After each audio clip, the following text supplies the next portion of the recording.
A pair of California executives have pleaded guilty to failing to pay millions in employment taxes to the IRS. Instead, they bought season tickets to the NHL's San Jose Sharks and country club memberships.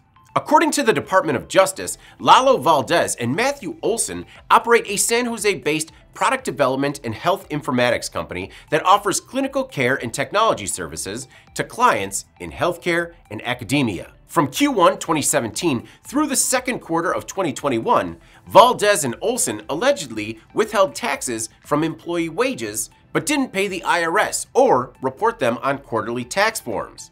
During that time, according to LinkedIn, both worked for Stella Technology, which is based in Milpitas, a San Jose suburb. Stella specializes in healthcare technology services, primarily custom software development. According to their LinkedIn profiles, both Valdez and Olson still work for Stella. From 2017 to 2021, both were responsible for Stella's operations, including managing the books, signing checks, and hiring and firing employees.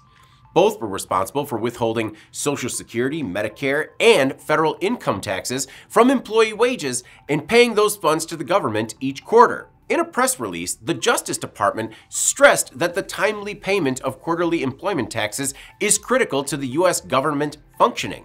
They are the primary source of funding. During the same period referenced, Olson also owned a day spa in Saratoga, and from Q2 2017 through the fourth quarter of 2020, he collected but failed to pay or report employee taxes. Olson caused a tax loss exceeding $2.1 million, and Valdez caused a tax loss to the IRS of some $1.5 million.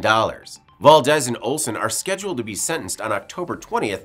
Both face a max penalty of 5 years in prison, as well as supervised release, restitution, and other monetary penalties.